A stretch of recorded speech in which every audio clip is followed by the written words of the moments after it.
नमस्कार सभी दोस्तों को विद्यार्थियों को। मैं आशा करता हूँ कि आप सभी स्वस्थ एवं हष्ट-पुष्ट होंगे। मैं राधेश्याम सर आपका अभिनंदन एवं स्वागत करता हूँ इस यूट्यूब श्याम स्टडी यूट्यूब पर।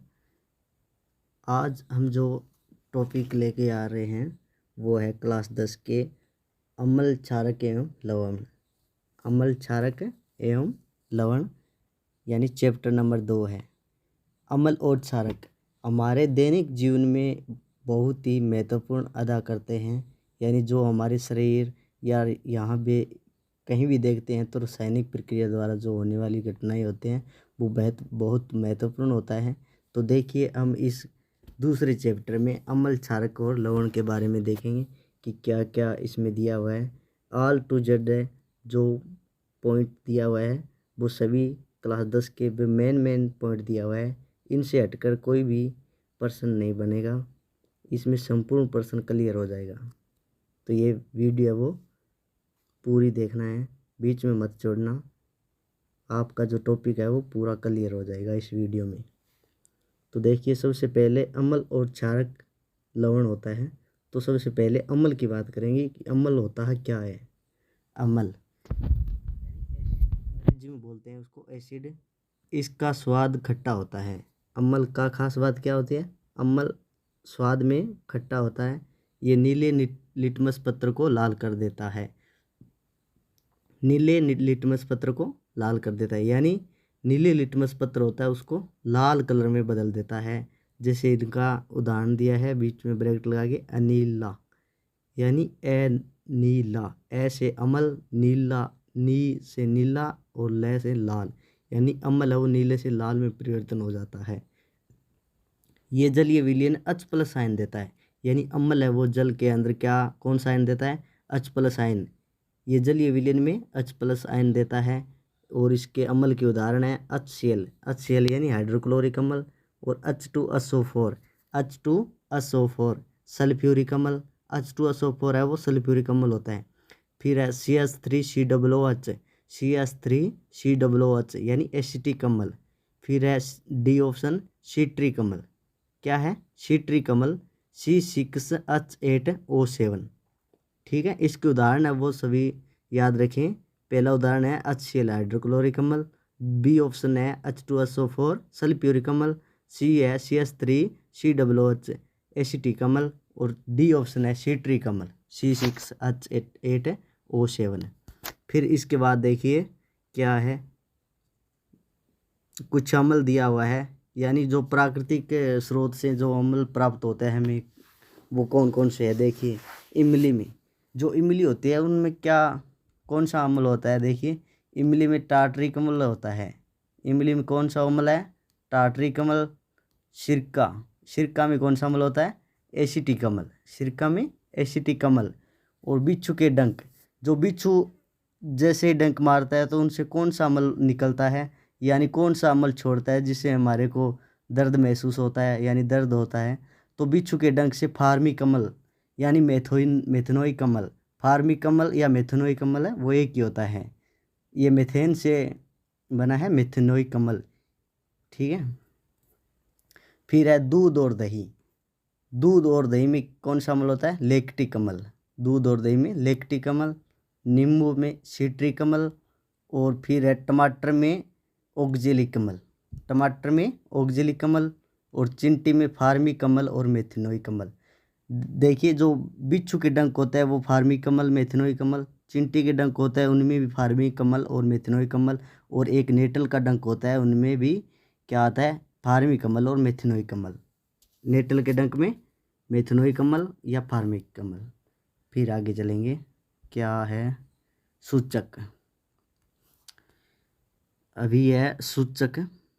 देखिए सूचक का मतलब क्या होता है? जैसे अम्ल और क्षारक की जो उपस्थिति होता है उसको दर्शाने का जो जरिया होता है वो सूचक होता है।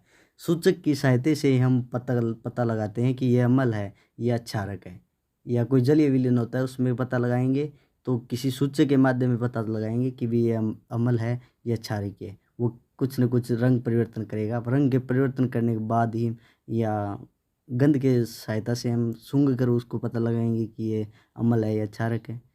तो देखिए सूचक क्या होता है। सूचक किसी दिए गए विलयन में अम्ल या क्षारक की उपस्थिति को दर्शाते हैं।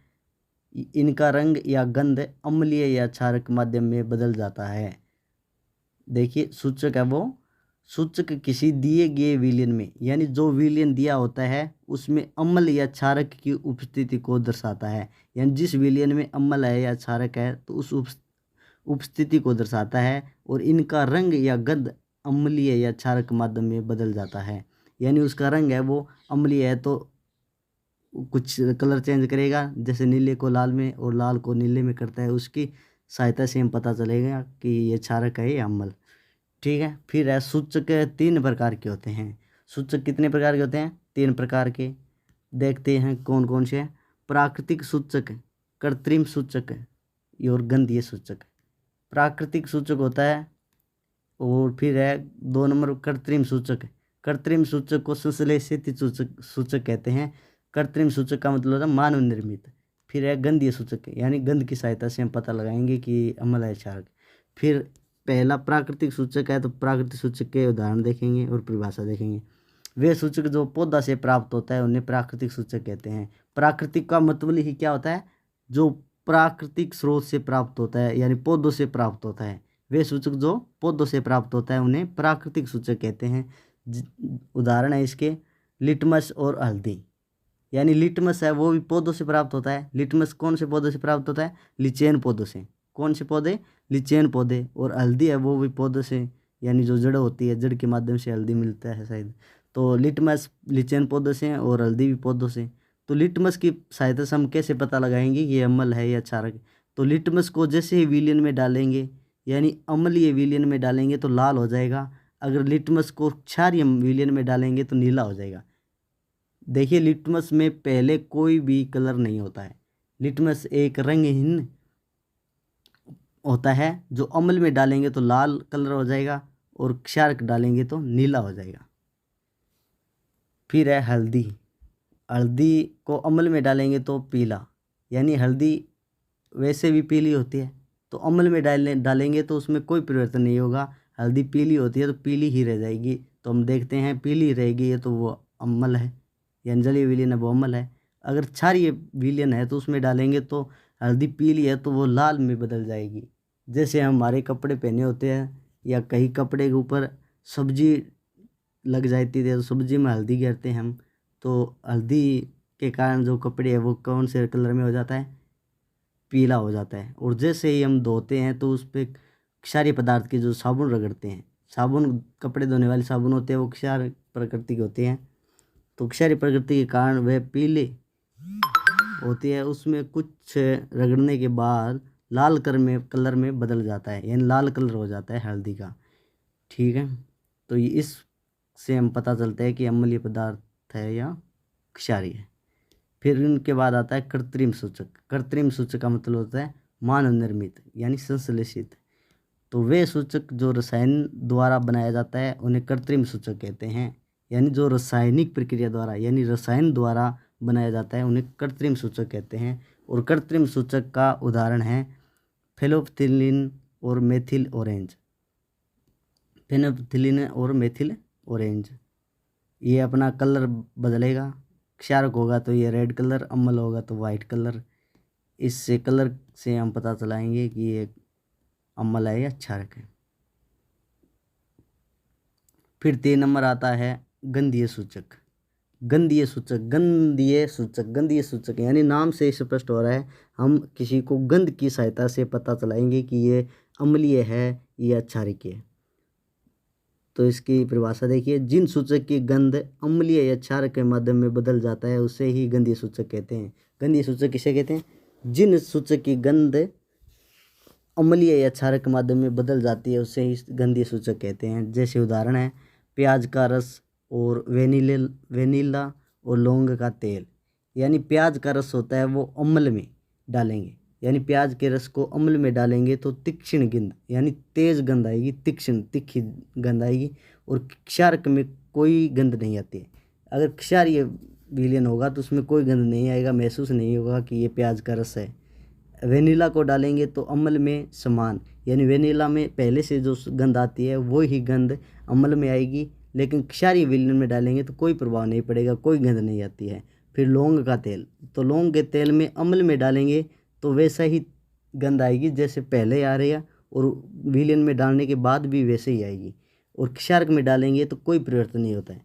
देखिए आप ऐसे याद कर सकते हैं, अगर कोई न कुछ परिवर्तन होता है इसमें गंधीय सूचक में, तो जो कुछ परिवर्तन होते ही वो समझ लेते हैं कि अम्लीय विलयन होगा, क्योंकि कुछ परिवर्तन होगा तो अम्लीय होगा। क्षारीय के में तो कोई परिवर्तन होता ही नहीं है, क्योंकि कोई गंध नहीं आती है। अगर कोई विलयन डालेंगे तो उसमें कुछ गंध आती ही नहीं है तो वो क्या होगी, क्षारीय विलयन। और अम्लीय में कुछ परिवर्तन यानी कुछ न कुछ गंध आएगी, या तो वैसे वैसी आएगी या कुछ तीक्ष्ण गंध आएगी। तो उसके बाद चलेंगे आगे। इसके बाद आता है सांद्र अम्ल। देखिए सांद्र अम्ल और तनु अम्ल है, सांद्र अम्ल और तनु अम्ल है। वैसे देखने में भी कुछ एक जैसे से लग रहे हैं, लेकिन इसमें डिफरेंट है थोड़ा सा। ऐसे देखना है आपको कि सांद्र अम्ल, सांद्र अम्ल, सांद्र में 3 अक्षर दिख रहे हैं वैसे दे के नीचे रहे। सांद्र में 3 अक्षर है और तनु में 2 ही है, यानी सांद्र है वो बड़े है थोड़ा नाम, तो बड़े हैं तो यानी अम्ल, सांद्र अम्ल क्या है, सांद्र अम्ल यानी अम्ल की मात्रा क्या है, ज़्यादा।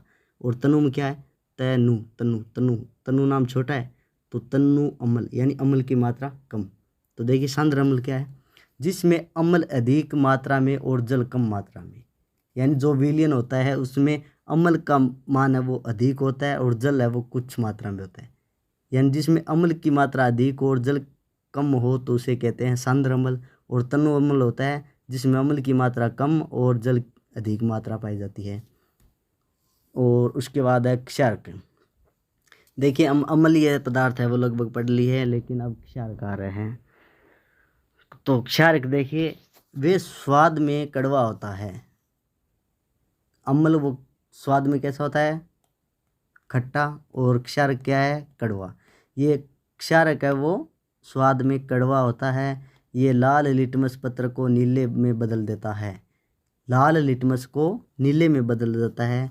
और इसके शॉर्ट में लिखा है छालनी, क्षारक को छालनी, छालनी, छा से क्षारक, ले से लाल, नी से नीला, यानी क्षारक में लाल से नीला में बदलता है। फिर है ये जलीय विलयन में OH माइनस आयन देते हैं। क्षारक है वो जलीय विलयन में OH माइनस आयन देते हैं। उदाहरण है NaOH sodium hydroxide, KOH potassium hydroxide, और NH4OH अमोनियम हाइड्रोक्साइड। यानी जो जलीय विलयन में OH देते हैं। अम्ल की खास बात क्या होता है, वो H प्लस आयन देता है, यानी सबसे पहले H जुड़ता है, HCl यानी हाइड्रोक्लोरिक अम्ल, H2SO4 सल्फ्यूरिक अम्ल, यानी H जुड़ जाता है तो वो अम्ल हो जाता है। लेकिन इसमें OH आयन दे रहा है, यानी OH आयन, क्षारक में OH आयन दे रहा है। तो sodium hydroxide, potassium hydroxide, ammonium hydroxide, यानी इसमें OH लास्ट में जुड़ रहा है तो ये क्या है, क्षारक है। फिर है क्षार है वो जल में घुलनशील क्षार को क्षार कहते हैं, क्षारक के, ठीक है। फिर आगे आता है अम्ल व क्षारक के रासायनिक गुण। यानी जो अम्ल है वो अम्ल और क्षारक की किसी से अभिक्रिया कराएंगे तो क्या परिवर्तन होता है, वो इस प्रक्रिया को ही रासायनिक गुण कहते हैं। तो देखिए धातु की अम्ल व क्षारक के साथ अभिक्रिया, धातु की किससे अभिक्रिया कराएंगे, अम्ल या क्षारक। यानी अगर धातु के अम्ल से कराएंगे तो क्या परिवर्तन होता है, और क्षारक के साथ करेंगे तो क्या परिवर्तन होगा। देखिए धातु की अम्ल के साथ, यानी सबसे पहले कराएंगे हम अम्ल के साथ अभिक्रिया। तो धातु लेते हैं, नहीं अम्ल है वो HCl और धातु है जिंक। अम्ल HCl और धातु लेते हैं Zn जिंक। तो देखिए अम्ल और धातु की क्रिया कराएंगे तो अम्ल प्लस धातु इज इक्वल टू लवण प्लस H2, यानी अम्ल और धातु की क्रिया कराएंगे तो लवण बनेगा और प्लस में क्या देता है, हाइड्रोजन गैस, क्या देता है, हाइड्रोजन गैस। फिर क्षारक के साथ अभिक्रिया कराएंगे तो देखिए क्षारक प्लस धातु इज इक्वल टू लवण प्लस H2 गैस, यानी क्षारक और धातु की अभिक्रिया कराएंगे तो लवण बनाएगा और प्लस में हाइड्रोजन गैस देगा। तो देखिए इसमें क्षारक में NaOH यानी सोडियम हाइड्रोक्साइड प्लस में जिंक इजिकल टू Na2ZnO2 यानी सोडियम जिंकेट प्लस में H2 गैस। तो इसमें H2 गैस निकल रही है यानी हाइड्रोक्लोरिक अम्ल निकल रही है, नहीं हाइड्रोजन गैस निकल रही है। तो हाइड्रोजन गैस का पता तो लगाएंगे हम आगे। देखिए हाइड्रोजन गैस का परीक्षण, यानी हाइड्रोजन गैस का परीक्षण का मतलब क्या होता है, हाइड्रोजन किस प्रकार हम चेक करें कि ये वास्तव में हाइड्रोजन गैस है। तो हाइड्रोजन क्या होती है, हाइड्रोजन गैस को अगर किसी के साथ क्रिया करेंगे तो फटफट की आवाज़ जरूर आएगी उसमें। तो हाइड्रोजन गैस का परीक्षण इस प्रकार करेंगे कि हाइड्रोजन गैस से निहित परख नली के पास जब एक जलती हुई मोमबत्ती लाई जाती है तो पॉप की ध्वनि उत्पन्न होती है, यानी पॉप की ध्वनि यानी फटफट की आवाज़ आती है हाइड्रोजन गैस को। तो देखिए इसमें एक बीकर दिया हुआ है और एक परख नली भी है इसमें। तो इस परख नली में विलयन है, तो इस विलयन में कुछ अम्ल दिया हुआ है और अम्ल में धातु मिलाएंगे, क्रिया करेंगे तो लवण बनेंगे और हाइड्रोजन गैस निकलेंगी। तो हाइड्रोजन गैस है वो इस नलिका से होते हुए इस टप में जो पानी भरा हुआ है, इस पानी के अंदर वो हाइड्रोजन गैस आएगी। और इस पानी में साबुन का पानी है, और साबुन का पानी की खास बात होती है जैसे ही हवा आती है वो गुब्बारे के रूप में या डूबना से बनकर उसमें गुब्बारे के रूप में वायुमंडल में ऊपर की ओर उठता है। और जैसे ही ऊपर उठेगा हाइड्रोजन गैस की जो गुब्बारे हैं, बुलबुले, जो हाइड्रोजन गैस की बुलबुले ऊपर निकल रहे हैं वो मोमबत्ती से जैसे ही टच करेंगे या संपर्क करेंगे तो पॉप ध्वनि के साथ फट फट की आवाज़ से जलेगी हाइड्रोजन गैस। फिर इसके बाद आगे चलेंगे, अम्ल व क्षारक की धातु कार्बोनेट तथा धातु बाइकार्बोनेट के साथ अभिक्रिया।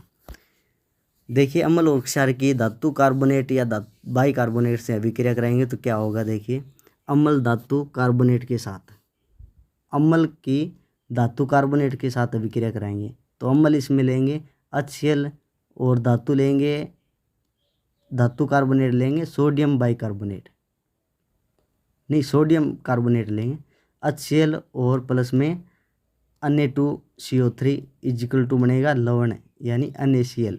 NaCl जैसे हम इसका व्यापारिक नाम बोलते हैं तो साधारण नमक होता है NaCl, और प्लस में CO2 यानी कार्बन डाइऑक्साइड और प्लस में H2O यानी जल देगा। तो अम्ल धातु कार्बोनेट के साथ अभिक्रिया कराएंगे तो अम्ल प्लस धातु कार्बोनेट इजिकल टू लवण प्लस में CO2 प्लस में जल देता है। फिर 2 नंबर अभिक्रिया है अम्ल धातु बाइकार्बोनेट के साथ, यानी अम्ल की क्रिया बाइकार्बोनेट के साथ कराएं तो क्या होगा। देखिए तो अम्ल की क्रिया है वो अम्ल प्लस धातु बाइकार्बोनेट इजिकल टू लवण प्लस में CO2 प्लस में जल देता है। तो HCl है वो अम्ल प्लस में सोडियम बाइकार्बोनेट यानी NaHCO3 और इजिकल टू लवण बनेगा NaCl और प्लस में CO2 carbon dioxide gas plus में H2 यानी जल। चलो आगे चलते हैं।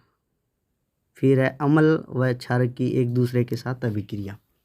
अम्ल व क्षारक की एक दूसरे के साथ अभिक्रिया कराएंगे तो देखिए अम्ल और क्षारक की एक दूसरे के साथ, यानी अम्ल और क्षारक दोनों के एक साथ अभिक्रिया कराएंगे तो क्या होगा। देखिए अम्ल और क्षारक दोनों अपश्रेणी में जो एक ही विलयन में मिलाएंगे तो अम्ल का प्रभाव क्षारीय अपश्रेणी में जो प्रभाव है वो नष्ट हो जाता है, अम्ल का प्रभाव नष्ट हो जाता है और क्षारीय का प्रभाव नष्ट हो जाता है और एक उदासीनीकरण बनता है, यानी उदासीन बनता है। तो उदासीनीकरण अभिक्रिया, उदासीनीकरण अभिक्रिया जब अम्ल व क्षारक परस्पर अभिक्रिया करके एक दूसरे के प्रभाव को समाप्त कर लवण तथा जल का निर्माण करते हैं, यानी लवण बनेगा और जल भी बनेगा। देखिए अम्ल HCl प्लस में क्षारक है NaOH, यानी अम्ल में H जुड़ा होता है पहले और क्षारक में OH जुड़ा होता है बाद में। तो देखिए HCl यानी अम्ल प्लस में NaOH क्षारक इजिकल टू लवण बनेगा NaCl प्लस में जल बनता है H2O। चलो ठीक, आगे देखें अम्लों व क्षारक की प्रबलता। अम्ल और क्षारक की प्रबलता का मतलब क्या होता है, प्रबलता यानी ताकत, प्रबलता का मतलब होता है ताकत, यानी कुछ ऐसे विलयन होता है जिसमें अम्ल की मात्रा अधिक होती है तो उसे प्रबल अम्ल कहते हैं, और कुछ अम्ल की प्रबल प्रबलता कम होती है तो उसे दुर्बल अम्ल भी कहते हैं। तो इसी प्रकार देखिए कि किसी क्षारक या अम्ल की प्रबलता उसके द्वारा उत्पन्न H+ आयन या OH- आयनों की सांद्रता पर निर्भर करता है। यानी किसी विलयन में अगर H+ आयन की मात्रा अधिक होती है तो उसे दुर्बल अम्ल प्रबल अम्ल कहते हैं। अगर हाइड्रोजन की संख्या कम होगी तो उसे दुर्बल अम्ल कहते हैं। तो कुछ ये प्रबलता है वो केवल H+ आयन या OH- आयन की सांद्रता पर ही निर्भर करता है। तो अम्ल व क्षार की प्रबलता हम एक सार्वभौमिक सार्वत्रिक सूचक द्वारा ज्ञात कर सकते हैं। सार्वभौमिक सार्वत्रिक सूचक है, यह अनेक सूचक का मिश्रण होता है। यह सूचक किसी विलयन में हाइड्रोजन आयन की विभिन्न सांद्रता रंगों में प्रदर्शित करती है। यानी जो सूचक के माध्यम से हम ज्ञात करते हैं कि यह प्रबल अम्ल है या दुर्बल अम्ल है, या प्रबल क्षारक है या प्रबल दुर्बल क्षारक है। यानी ये केवल निश्चित किस पर करता है, सूचक पर करता है। जो सूचक किसी विलयन में डुबोते हैं तो ये कलर चेंज करता है। तो कलर के ऊपर ही पीएच मान होता है। अगर किसी रंग का कलर होता है उसके आधार पर हम देखते हैं कि उनका पीएच मान कितना है। जैसे ही पीएच मान उसका कम होता है तो वह अम्लीय होता है। तो इसमें पीएच मान देखेंगे आगे क्या है, ये दिया हुआ भी है हमारे को सूचक। तो इसमें 0 से लेकर 14 तक सूचक दिया हुआ है। 0 से लेकर 14 तक। जो पहले 0 से लेकर 7 तक दिया है वो एसिडिक जो अम्लीय होता है। 0 से 7 तक अम्लीय होता है और 7 से 14 वो क्षारीय होता है। और 7 होता है वो क्या होता है, उदासीन होता है, न्यूट्रल का मतलब क्या होता है, उदासीन। यानी उदासीन का पीएच मान होता है वो 7 होता है। वो ऐसे रासायनिक अभिक्रियाएं होती है जो इस पीएच मान के महत्व को बढ़ाता है। तो देखिए हमारे शरीर में कुछ ऐसे परिवर्तन होते हैं जो पीएच मान के आधार पर होता है। देखिए हमारा शरीर 7 से 7.8 पीएच के बीच कार्य करता है। हमारा शरीर 7 से 7.8 के बीच पीएच मान के बीच कार्य करता है। अगर हमारा शरीर का पीएच मान है वो 7 से कम हो जाता है, यानी अम्लीयता अधिक हो जाती है, तो कुछ न कुछ प्रभाव होता है शरीर में। और 7.8 से भी अधिक नहीं होना चाहिए। तो इसमें संतुलित बनाने के लिए केवल हमारा शरीर है वो 7 से 7.8 के बीच कार्य करेगा, तभी संतुलित बना रहता है। फिर है वर्षा के जल का पीएच मान जब 5.6 से कम हो जाता है तो अम्लीय वर्षा कहलाती है। जब जो वर्षा होती है उनमें जब 5.6 से कम हो जाता है तो वो अम्लीय वर्षा कहलाती है। और यही अम्लीय वर्षा होती है जिसका प्रभाव जो ताजमहल होता है ना, उसका सफ़ेद कलर है वो पीलापन दिखाई लगने लगता है। वो क्यों होता है, क्योंकि अम्लीय वर्षा के कारण धीरे धीरे उसमें पीलापन आ रहा है। तो सफ़ेद कलर को पीलापन में कर देता है। और फिर है मुंह का पीएच मान 5.5 से कम होने पर दांतों का क्षय प्रारंभ हो जाता है। यानी दांतों का क्षय प्रारंभ होने का क्या मतलब होता है, दांतों के ऊपरी भाग जो होती है ना, एनिमल, जो दांतों की ऊपरी परत को एनिमल कहते हैं। और हमारे दांतों की जो एनिमल खराब हो जाती है यानी क्षय हो जाती है, वो क्यों होती है, जब हमारे मुंह का पीएच मान जब 5.5 से कम हो जाता है तो वो अम्लता में बढ़ जाता है। यानी मुंह का पीएच मान कम हो जाता है, यानी 5.5 से कम हो जाता है तो अम्लता का मान अधिक हो जाता है। और अम्लता को अधिक होने के लिए जो कम करते हैं वो कौन सा पदार्थ उपयोग में लेते हैं, क्षारीय पदार्थ को, क्योंकि अम्लता के प्रभाव को क्षारीय पदार्थ ही प्रभाव कम करता है। तो क्षारीय पदार्थ हम जैसे टूथ कोलगेट करते हैं, टूथपेस्ट, तो वो कोलगेट करते हैं तो वो क्षारीय पदार्थ होता है जो अम्लता को प्रभाव को नष्ट कर देते हैं और उदासीन में परिवर्तन कर देता है। फिर है मधुमक्खी का डंक अम्ल छोड़ता है जिसके कारण जलन व दर्द होता है। मधुमक्खी का डंक अम्ल छोड़ता है, यानी मधुमक्खी का जो डंक होता है वो मेथनॉइक अम्ल छोड़ता है जिससे दर्द होने लगता है और जलन भी होता है। तो इसको भी दर्द निवारण के लिए जो एंटीएसिडिक गोलियाँ होती है, क्षारीय के पदार्थ होते हैं। और जैसे साबुन भी रगड़ सकते हैं हम उस हाथ जहाँ पे डंक लगा हुआ है, क्योंकि वो क्षारीय प्रकृति के होते हैं जो अम्लता को प्रभाव नष्ट कर देता है। फिर अच्छी उपज के लिए पौधों को एक विशिष्ट पीएच की आवश्यकता होती है, यानी जो पौधे होते हैं उनके पीएच मान की भी आवश्यकता होती है निश्चित बनाने के लिए, जो अच्छी उपज प्राप्त कर सके उसमें। फिर है लवण, अम्ल प्लस क्षारक = लवण प्लस जल। यानी अम्ल और क्षार की अभिक्रिया एक साथ में कराएंगे तो क्या बनेगा, लवण प्लस और जल। जैसे HCl plus NaOH is equal to NaCl plus H2O, यानी हाइड्रोक्लोरिक प्लस में sodium hydroxide is equal to sodium chloride. Sodium chloride का व्यापारिक नाम वैसे भी होता है साधारण नमक, और प्लस में H2 है उसको जल कहते हैं। फिर देखिए लवण में रसायनों का निर्माण, यानी लवण का मतलब क्या होता है, क्षारक और अम्ल की दोनों की अभिक्रिया कराएंगे तो लवण बनेगा और प्लस में जल बनता है। तो लवण से क्या क्या निर्माण होता है देखिए, सोडियम हाइड्रोक्साइड, विरंजक चूर्ण और बेकिंग सोडा, फिर धोने का सोडा, फिर प्लास्टर ऑफ पेरिस, POP को प्लास्टर ऑफ पेरिस कहते हैं। तो देखिए इसका निर्माण कैसे होता है और कैसे कैसे इनका उपयोग होता है हमारे दैनिक जीवन में। तो देखिए सबसे पहले 1 नंबर पर आता है सोडियम हाइड्रोक्साइड।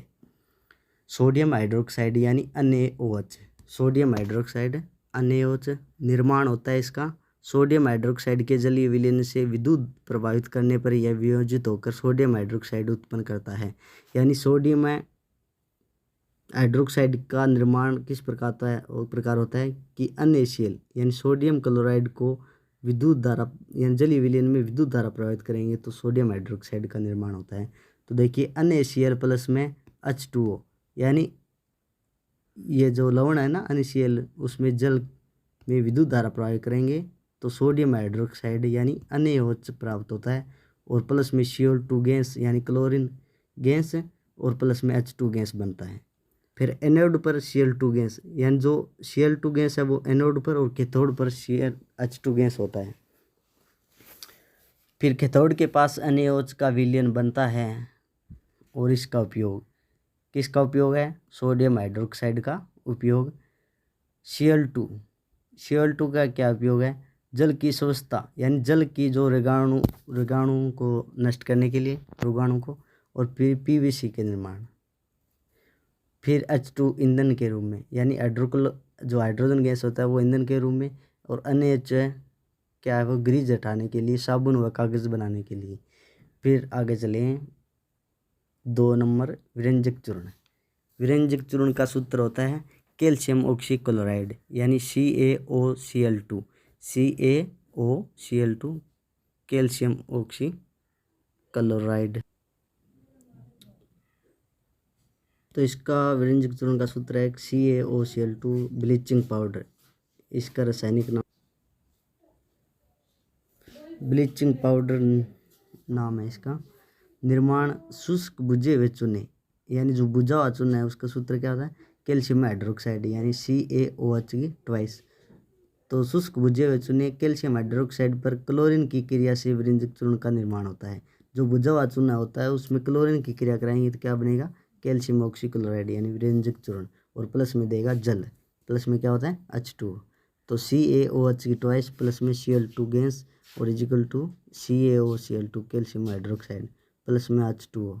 और इस विरंजक चूर्ण का उपयोग है वस्त्र उद्योग में सूती विलयन के साफ के लिए, यानी जो वस्त्र उद्योग होता है उसको वस्त्रों को साफ करने के लिए, और कागज़ की फैक्ट्रियों में लकड़ी के मंजा के विरंजन के लिए, और पीने के पानी में रोगाणुनाशक के रूप में जो कैल्शियम यानी कैल्शियम ऑक्सीक्लोराइड होता है विरंजक चूर्ण, उसका पीने के पानी में रोगाणुनाशक के लिए उपयोग करते हैं। फिर आगे है baking soda, sodium bicarbonate. Baking soda का सूत्र होता है सोडियम बाइकार्बोनेट, यह एक दुर्बल असंक्षारक है। तो सोडियम बाइकार्बोनेट है वो किस प्रकार निर्माण होता है इसका देखिए, यानी जो सोडियम बाइकार्बोनेट होता है यानी बेकिंग सोडा, उसको किस प्रकार बनाया जाता है, तो NaCl यानी जो लवण होता है NaCl प्लस में CO2 गैस और प्लस में H2 प्लस में NH3 है वो क्या होता है, अमोनिया। तो NaCl प्लस में CO2 कार्बन डाइऑक्साइड प्लस में H2O जल प्लस में NH3 अमोनिया इजिकल टू क्या बनेगा, ammonium chloride NH4Cl। Ammonium chloride का व्यापारिक नाम क्या होता है, अमोनियम क्लोराइड का व्यापारिक नाम होता है नौशादर NH4Cl और प्लस में NaHCO3 सोडियम बाइकार्बोनेट।